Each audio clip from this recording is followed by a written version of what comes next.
Halo semuanya, selamat datang. Pernah kepikiran nggak sih kenapa kita harus berhenti pas lampu merah? Atau kenapa di tempat kerja ada aturannya sendiri? Nah, semua itu tuh bagian dari sebuah sistem besar yang kita sebut hukum. Kelihatannya mungkin rumit ya, tapi tenang aja. Hari ini kita bakal bedah semuanya dengan cara yang gampang banget dimengerti. Yuk kita mulai? Pertanyaan ini kelihatannya sepele ya, tapi ini loh intinya dari semua obrolan kita.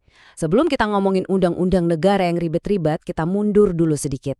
Coba deh pikirin kehidupan kita sehari-hari aja. Kenapa sih kita nih sebenarnya butuh banget yang namanya aturan? Semuanya itu dimulai dari tempat yang paling kita kenal, rumah kita sendiri. Pasti kita semua pernah kan dengar aturan kayak beresin kamarmu atau jangan lupa cuci piring habis makan.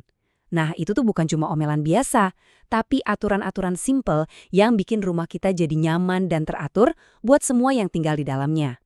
Nah, dari rumah kita geser ke lingkungan yang sedikit lebih gede, sekolah. Di sana aturannya lebih banyak lagi kan? Ada tata tertib, harus datang tepat waktu, pakai seragam, hormat sama guru. Aturan ini ada tujuannya, yaitu biar semua orang bisa belajar dengan tenang, aman, dan nyaman. Oke, jadi persis kayak rumah dan sekolah, sebuah negara juga butuh banget aturan, biar semuanya berjalan dengan baik.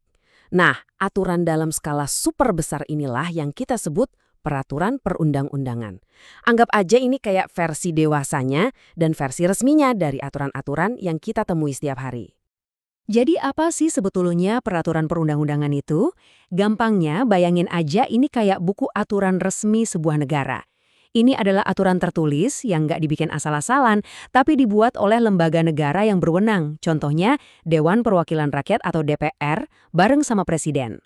Nah, bedanya sama aturan di rumah, aturan negara ini sifatnya wajib dan mengikat kita semua tanpa terkecuali.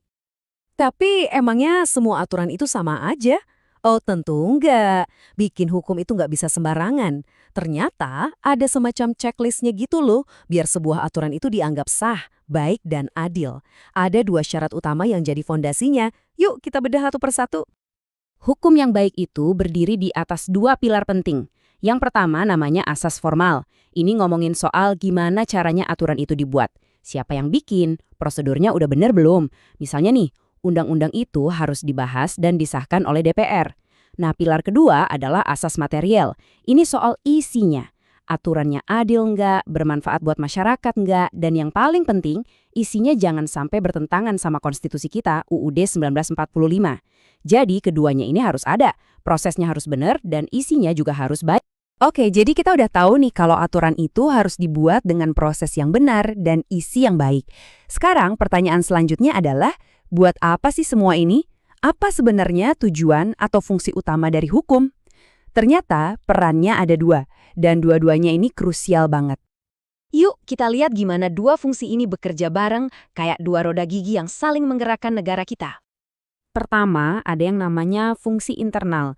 Anggap aja ini kayak buku panduan buat pemerintahnya sendiri. Aturan ini ngasih tahu lembaga-lembaga negara apa yang boleh dan nggak boleh mereka lakukan. Kedua, ada fungsi eksternal. Nah, yang ini sasarannya ke kita-kita, masyarakat. Tujuannya buat ngatur hubungan kita satu sama lain biar semuanya tertib. Jadi yang keren di sini adalah hukum itu nggak cuma ngatur rakyat, tapi juga ngatur para pengaturnya sendiri, biar seimbang gitu. Oke, ada satu lagi nih, elemen terakhir yang penting banget. Punya aturan aja itu ternyata nggak cukup. Aturan itu harus jelas. Kenapa ya kejelasan ini jadi kunci banget? Coba dibayangin sebentar, gimana kalau tulisan di rambu lalu lintas itu ambigu? Misalnya tulisannya mungkin boleh berhenti kalau sempat. Waduh, pasti jalanan bakal jadi kacau balau, bener nggak?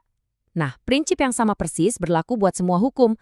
Tanpa kejelasan, yang ada cuma kebingungan. Jadi, kenapa kejelasan ini penting banget? Ada 3 alasan utamanya. Pertama, biar hukum itu bisa kita semua pahami, bukan cuma buat para ahli hukum aja. Kedua, buat menghindari yang namanya pasal karet atau multitafsir, di mana satu aturan bisa diartikan macem-macem. Ini bahaya banget karena bikin kita nggak pasti. Dan yang ketiga, ya jelas, supaya aturan itu bisa dijalankan dengan efektif. Aturan yang bikin bingung ya nggak bakal bisa ditegakkan kan? Pada akhirnya, semuanya itu kembali ke satu prinsip sederhana ini.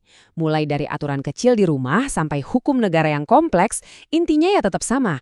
Kita butuh aturan yang baik dan yang paling penting, aturan yang bisa kita semua pahami bareng-bareng buat membangun masyarakat yang tertib dan adil.